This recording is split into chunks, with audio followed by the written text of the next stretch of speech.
আর মাত্র কয়েকদিন বাকি, তারপরে কিন্তু শুরু হচ্ছে উচ্চ মাধ্যমিক পরীক্ষা। আমি সন্দীপ দত্ত আজকে তোমাদের মধ্যে নিয়ে এসে হাজির হলাম 2025 সালের উচ্চ মাধ্যমিক পরীক্ষায় একেবারে শেষ মুহূর্তের সাজেশন বা লাস্ট মিনিট সাজেশন। সাবজেক্ট কিন্তু জিওগ্রাফি বা ভূগোল। আগেই বলেছিলাম আমি একটি পূর্ণাঙ্গ সাজেশন দেব, অবশ্যই একটি পূর্ণাঙ্গ সাজেশন। এই যে ভিডিওটা তোমরা দেখছো, এই ভিডিওর ডেসক্রিপশন বক্সে কিন্তু একটি প্রোটেক্টেড ফাইল হিসাবে জিওগ্রাফি যে লাস্ট মিনিট সাজেশন বলো বা পূর্ণাঙ্গ সাজেশন বলো, যেটাই আমরা বলি না কেন, সেটা কিন্তু থাকছে একটি ফ্রি পিডিএফ এর আকারে থাকছে। তোমরা যারা পিডিএফটি সংগ্রহ করতে চাও তারা কিন্তু পুরো ভিডিওটা প্রথম থেকে শেষ পর্যন্ত দেখবে। সেখানে আমার এই ভিডিও চলাকালীন অবস্থায় পাসওয়ার্ড আসবে, 6 ডিজিটের পাসওয়ার্ড হবে, সেগুলো কিন্তু তোমরা দেখবে এবং সেই পিডিএফটা তোমরা কিন্তু একদম বিনামূল্যে সংগ্রহ করতে পারবে। এবং আমি আশাবাদী ওই পিডিএফ থেকে কিন্তু তোমরা এবার উচ্চ মাধ্যমিক ভূগোল পরীক্ষায় কিন্তু বলা যায় 90 থেকে 95% কমন পেতে চলেছো। সুতরাং কেউ কিন্তু ভিডিওটা স্কিপ করবে না, প্রথম থেকে শেষ পর্যন্ত কিন্তু দেখার চেষ্টা করবে।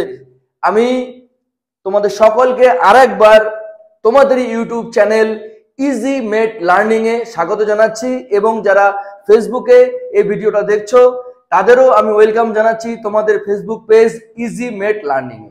যাই হোক, আর দেরি করব না, আমি শেষ মুহূর্তে আমি অল্প কিছু প্রশ্ন বলবো। আমি আবার বলছি, তোমরা পূর্ণাঙ্গ পিডিএফ এই ভিডিওর ডেসক্রিপশন বক্সে পেয়ে যাবে, পাসওয়ার্ড দিয়ে সংরক্ষিত করা আছে। কিন্তু আমি যে প্রশ্নগুলো বলছি মাত্র কয়েকটি প্রশ্ন আমি বলবো, সুতরাং ভিডিওর সাথে কিন্তু অবশ্যই থাকো। আমি শুরু করছি। প্রথম অধ্যায় যেটা আমরা জানি ভূমিরূপ প্রক্রিয়া, সেখান থেকে আমি কয়েকটা প্রশ্ন বলবো জাস্ট। যেমন সমুদ্র তরঙ্গের ক্ষয় এবং সঞ্চয় কার্যের ফলে যে ভূমিরূপগুলো গড়ে ওঠে তাদের সম্পর্কে তোমরা একটু জেনে নাও। এখান থেকে প্রশ্ন আসার সম্ভাবনা এবার কিন্তু বহু, আমি একটু তোমাদের বলে যাচ্ছি।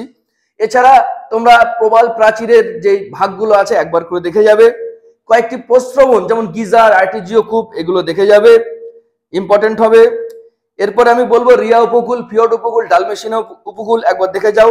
একই টার্ট, একই ফিউজ, একই ফার, এগুলো একবার করে দেখে যাও।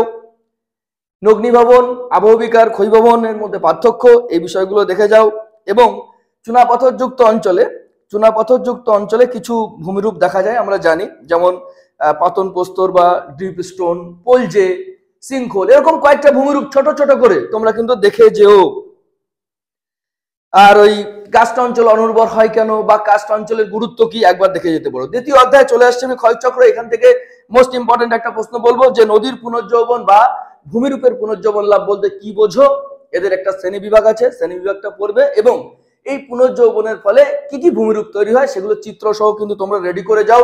এই প্রশ্ন আসার কিন্তু সম্ভাবনা প্রবল। এছাড়া তোমরা পড়বে, আমি কিছু আরো দু একটা প্রশ্ন আমি দিচ্ছি, যেমন স্বাভাবিক ক্ষয়চক্রের ব্যাঘাত কি, স্বাভাবিক ক্ষয়চক্র এবং মরু ক্ষয়চক্রের মধ্যে পার্থক্য কি, ঠিক আছে, এটা কিন্তু তোমরা একবার দেখে যাও, এটা ইম্পর্টেন্ট হবে।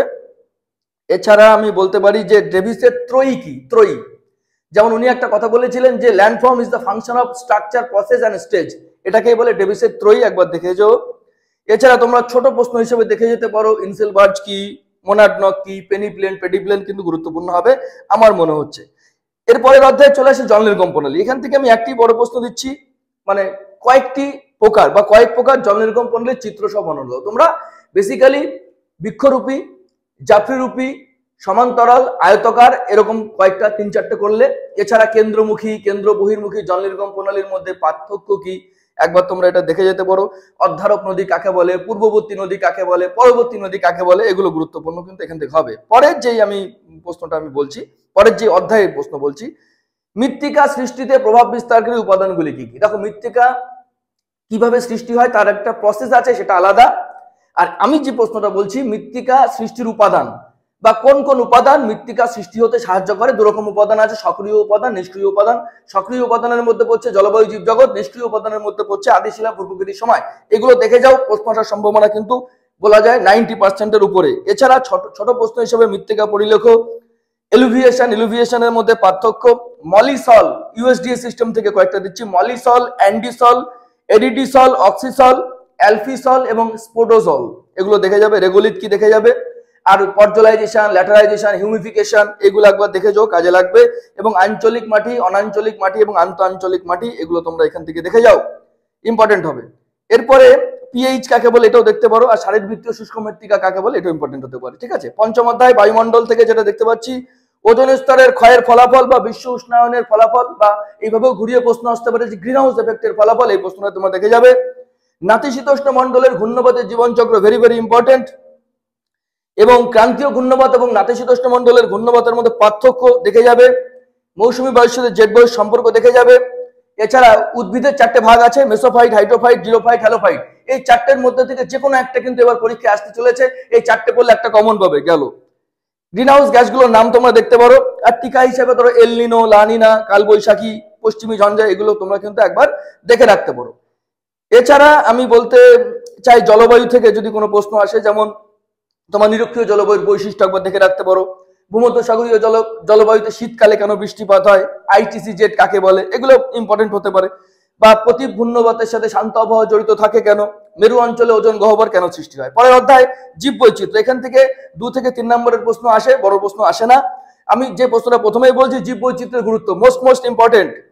এছাড়া আমি বলবো জীববৈচিত্র্যের কিছু ভাগ আছে, যেমন জিনগত বৈচিত্র্য, বাস্তুতান্ত্রিক বৈচিত্র্য। বাস্তুতান্ত্রিক বৈচিত্র্যের মধ্যে যেগুলো এমসিকিউ এসিকিউ তো আসতে পারে, সেগুলো হচ্ছে আলফা, বিটা, গামা বৈচিত্র্য কি দেখেছো।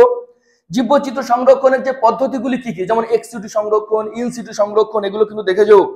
জীববৈচিত্র্য হটস্পট কাকে বলে দেখেছো। জাতীয় উদ্যান ও অভয়ারণ্যের মধ্যে পার্থক্য কি, বায়োস্ফিয়ার রিজার্ভ কি দেখেছো, এগুলো কিন্তু গুরুত্বপূর্ণ।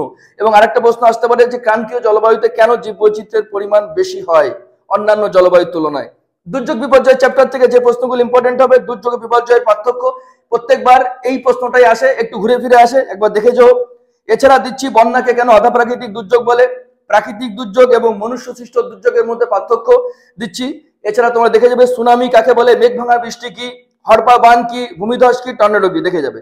অর্থনৈতিক ভূগোলের মধ্যে যেটা আমি বলছি, কৃষি থেকে কৃষি নয়, প্রথম অর্থনৈতিক কার্য বলি। এখান থেকে প্রথম, দ্বিতীয়, তৃতীয়, চতুর্থ এবং পঞ্চম স্তরের যে অর্থনৈতিক কাজ কাকে বলে, বৈশিষ্ট্য এবং উদাহরণ, যে কোন কোন কাজ প্রথম থেকে একেবারে পঞ্চম স্তরের অর্থনৈতিক কাজের মধ্যে পড়ে, এখান থেকে কিন্তু প্রশ্ন আসবে, হয় এমসিকিউ আসবে, এসিকিউ আসবে, নাহলে ছোট প্রশ্ন আসবে, মিলিয়ে নিও। এছাড়া এদের মধ্যে পার্থক্য আসতে পারে, এবং এদের ইংলিশ টার্মটা একবার দেখে নিও, যেমন প্রাইমারি অ্যাক্টিভিটি মানে প্রথম শ্রেণীর অর্থনৈতিক কার্যকলাপ, চতুর্থ মানে কোয়াটারনারি, পঞ্চম মানে কুইনারি অ্যাক্টিভিটি। ঠিক আছে, এগুলো একটু ইংরেজি টার্মগুলো দেখে নিও, 2-1বার প্রশ্ন এসেছে ইংরেজি টার্ম থেকে। এরপরে যেটা আমি বলছি, আধুনিক যোগাযোগ ব্যবস্থায় কৃত্রিম উপগ্রহের ভূমিকা কি। তোমরা যে জলপথ, স্থলপথ, বিমানপথ, রেলপথ, এদের যে গুরুত্ব, এই গুরুত্বগুলো তোমরা দেখে যাও, এখান থেকে প্রশ্ন আসতে পারে। ইন্টারনেটের গুরুত্ব তোমরা দেখে যাবে।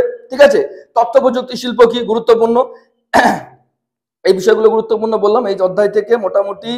আর দেখতে পারো তোমরা আউটসোর্সিং কি দেখতে পারো, সোনালী চতুর্ভুজ প্রকল্প কি, তারপরে পর্যটন শিল্প কি, শিপিং লেন কি, এগুলো গুরুত্বপূর্ণ বলে আমার মনে হচ্ছে। এবং জাতীয় জলপথ এবং জাতীয় সড়ক পথ দেখে যাবে। এরপরে কৃষি অধ্যায় থেকে আমি প্রথমে কিছু গুরুত্বপূর্ণ প্রশ্ন বলছি। দক্ষিণ ভারতে কফি চাষের উন্নতির কারণ কি, এটা একটা খুব ইম্পর্টেন্ট প্রশ্ন। এছাড়া ভারতের সবুজ বিপ্লব, শ্বেত বিপ্লব, নীল বিপ্লব হয় কাকে বলে এবং এদের ফলাফল তোমরা পড়ে যাবে, গুরুত্ব আসতে পারে।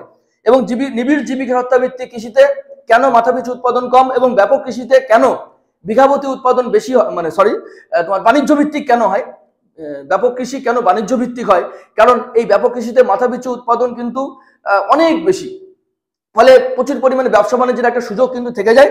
এই দুটো প্রশ্নের এক্সপ্লেনেশন তোমরা একটু দেখে যাবে। তারপর ব্যাপক কৃষি, নিবিড় কৃষির মধ্যে পার্থক্য, বাণিজ্যিক কৃষি, জীবিকা ভিত্তিক কৃষির মধ্যে পার্থক্য তোমরা কিন্তু দেখে যাবে। শস্য সমন্বয় কি, গুরুত্বপূর্ণ প্রশ্ন। ভারতের ডাল চাষের সমস্যা, গুরুত্বপূর্ণ। ভূমধ্যসাগরীয় অঞ্চলে ফল চাষ কেন হয়, গুরুত্বপূর্ণ প্রশ্ন। ভারতে ইক্ষু, ধান এবং গম কেন উৎপাদিত হয়, এই প্রশ্নগুলো কিন্তু তোমরা দেখে যেতে পারো। শুষ্ক কৃষি, আর্দ্র কৃষি, সেচন কৃষি কি বা কাকে বলে, উদ্যান কৃষি কাকে বলে, এর বৈশিষ্ট্য। আর মোটামুটি আর বাংলাদেশের পাট উৎপাদন আর ভারতে আখ চাষ, আর কিছু আমি দিলাম না। এরপর আমি শিল্প চ্যাপ্টারে চলে আসছি। দেখো শিল্প চ্যাপ্টার থেকে গতবার মানে 2024 সালে উচ্চ মাধ্যমিক পরীক্ষায় প্রশ্নটা একটু ঘুরিয়ে দিয়েছিল, মানে আমেরিকা যুক্তরাষ্ট্রের থেকে কার্পাস বস্ত্রবাহন শিল্প থেকে প্রশ্ন দিয়ে দিয়েছিল। এবারও কিন্তু এই টাইপের কোনো প্রশ্ন এখানে ঢোকাতে পারে, সুতরাং এই ব্যাপারে আমাদের সাবধান হতে হবে একটু। আমি প্রথমেই বলছি পশ্চিম ভারতে পেট্রোকেমিক্যাল শিল্প কেন গড়ে ওঠে, বা পশ্চিম ভারতে কার্পাস বহন শিল্প কেন গড়ে ওঠে, মোস্ট ইম্পর্টেন্ট প্রশ্ন। ভারতের ছোটনাগপুর মালভূমি বা পূর্ব মধ্য ভারতে কেন লৌহ ইস্পাত শিল্পের বিকাশ ঘটে, এই প্রশ্নগুলো কিন্তু জেনারেলি আসতে চলেছে। এছাড়া জাপান লৌহ ইস্পাত শিল্পে কেন উন্নত, কানাডা কাগজ শিল্পে কেন উন্নত, এই প্রশ্নগুলো ইম্পর্টেন্ট। এছাড়া তোমরা, আমি বলবো পার্সোনালি, ওয়েবারের যে তত্ত্ব আছে সেই তত্ত্বের মূল কথা পড়ে রাখো, এবং অগাস্ট লসের যে তত্ত্ব আছে সেই তত্ত্বটা একবার ছোট করে পড়ে রাখো। সেখান থেকে কিন্তু এমসিকিউ এসিকিউ আসতে পারে, ইভেন বড় প্রশ্নও চলে আসতে পারে, যা গত 2-3 বছরের প্যাটার্ন যেটুকু আমার মনে হচ্ছে। এখান থেকে তোমরা পড়বে আইসো টিম, আইসো ডোপ্যান, ক্রিটিক্যাল আইসোডোপ্যান কি, সমগুণক কি, ভারতের রেডিমেড পোশাক শিল্পের উন্নতির কারণ কি পড়বে, এটা একটা গুরুত্বপূর্ণ প্রশ্ন। তারপরে ব্রাজিল ও মালয়েশিয়া রাবার শিল্প কেন গড়ে ওঠে, খাদ্য প্রক্রিয়াকরণ শিল্প ভারতের উন্নতির কারণ কি, এই মোটামুটি আমি দিলাম, আর কিছু আমি দিলাম না এখান থেকে। এরপরে আমি চলে আসি, আমি এত কম প্রশ্ন এই কারণে তোমাদের এখানে দিচ্ছি যাদের প্রস্তুতি কম। পূর্ণাঙ্গ সাজেশন কিন্তু তোমরা এই ভিডিওতে পাচ্ছ, ভুলে যাও না কিন্তু। তোমরা কিন্তু সেখানে পাসওয়ার্ড দিলেই ফ্রি পিডিএফ পাবে, সেই পিডিএফ কিন্তু নিতে ভুলো না। সেই পিডিএফ থেকে একেবারে কিন্তু 95% থেকে 100% কিন্তু প্রশ্ন কমন আসতে পারে, ঠিক আছে।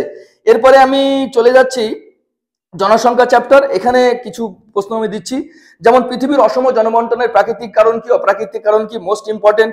কাম্য জনসংখ্যা কাকে বলে, জনঘনত্ব কাকে বলে। তারপরে বিশ্বব্যাপী জনসংখ্যার বন্টনের উপরে পরিব্রাজনের প্রভাব কি, বয়স লিঙ্গ অনুপাত কি, এর গুরুত্ব কি, উন্নত এবং অনুন্নত দেশের বয়স লিঙ্গ পিরামিডের মধ্যে পার্থক্য, জনকীর্ণতা, জনস্বল্পতা এবং জনবিবর্তন মডেল কি, এগুলো কিন্তু দারুণ গুরুত্বপূর্ণ প্রশ্ন, এবার বলে দিলাম। এরপরে আমি যে প্রশ্নটা, যে অধ্যায়ে আসছি, জনবসতি, জনসংখ্যা আগে বলেছি, এবার জনবসতি। এখান থেকে ইম্পর্টেন্ট যেগুলো, কার্যাবলী অনুসারে পৌর বসতি এবং গ্রামীণ বসতির শ্রেণীবিভাগ করো।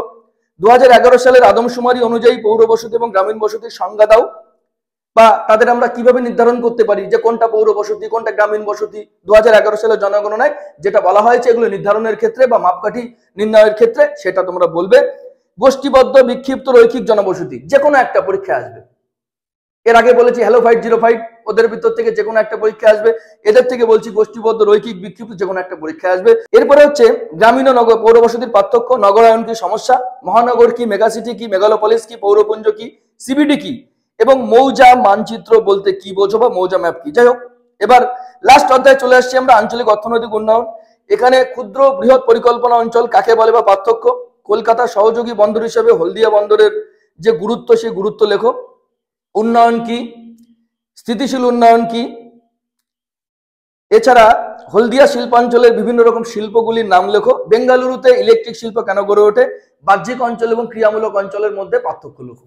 আমার কিন্তু প্রশ্ন বলা হয়ে গেল। আমি যে প্রশ্নগুলো বলেছি সেই প্রশ্নগুলোতে কোথাও যদি তোমাদের খুঁজে পেতে সমস্যা হয়, কোনো প্রশ্ন যদি বুঝতে সমস্যা হয়, তোমরা অবশ্যই কিন্তু আমাকে জানাবে। আর একটা আমি তোমাদের বিশেষ কথা বলবো, সেটা হচ্ছে অনেকেই প্রশ্ন করেছে যে শর্ট কোশ্চেনের জন্য আমরা কি করবো। শর্ট কোশ্চেন, দেখো, শর্ট কোশ্চেনের জন্য আমি বলবো যে কোনো একটা নির্দিষ্ট পাঠ্য বই, ঠিক আছে, বা যে কোনো একটা টেস্ট পেপার তোমরা সলভ করো, হয় এবিটিএ করো, নাহলে ডাব্লিউবিটিএ করো, অথবা কোনো একটা পাঠ্য বই, ধরো হাজরার পাঠ্য বই বা মোদকের পাঠ্য বই, এরকম যে পাঠ্য বইগুলো বাজার চলতে আছে, বা ছায়া প্রকাশনীর পাঠ্য বই, এগুলোর যেই অনুশীলনীগুলো আছে সেই অনুশীলনীগুলো কিন্তু তোমরা প্রত্যেকে সলভ করে ফেলো। তাহলে কিন্তু শর্ট প্রশ্ন আর কিছু করার দরকার নেই। এবং যে সাজেশনটা আমি দিচ্ছি, এই সাজেশনের প্রশ্নগুলো পড়া মানেই, বড় প্রশ্নগুলো 2 নম্বর 3 নম্বর পড়া মানেই আমাদের কিন্তু অন্তত 70 থেকে 80% শর্ট প্রশ্ন পড়ে ফেলা। ওই বড় প্রশ্নের মধ্যেই শর্ট প্রশ্নগুলো লুকিয়ে থাকে। আরেকটা বিশেষ বিষয় আমি বলতে চাই, সেটা হচ্ছে আমি নিজে ভূগোল পড়াই। আমার ভূগোল পড়ানো একাদশ শ্রেণীর যারা এই মুহূর্তে যারা মাধ্যমিক পরীক্ষা দিচ্ছ, তাদের মাধ্যমিক পরীক্ষা অনেকেরই শেষ হয়ে গেছে। সেই মাধ্যমিক পরীক্ষা শেষ হওয়ার পরে আমার যে পড়ানো, সেটা কিন্তু তোমার শুরু হচ্ছে মার্চ মাস থেকে। কিন্তু প্রথম সেমিস্টারের যে পড়ানো, ভূগোল পড়ানো শুরু হচ্ছে আমার। এবং যারা এবার 11-এ পড়ছো, মানে দ্বিতীয় সেমিস্টার যারা দিচ্ছ, উচ্চ মাধ্যমিকের 3rd সেমিস্টার মানে 12-এর পড়ানো আমার শুরু হবে কিন্তু এপ্রিল মাস থেকে। যদি কেউ আগ্রহী থাকো একাদশ শ্রেণীতে বা দ্বাদশ শ্রেণীতে পড়ার ব্যাপারে, আমার ডেসক্রিপশন বক্সে ফোন নম্বরও দেওয়া আছে, তোমরা যোগাযোগ করো। প্রত্যেকের ভালো পরীক্ষা, প্রত্যেকের সার্বিক সাফল্য কামনা করে ভিডিও এখানে শেষ করছি। নমস্কার।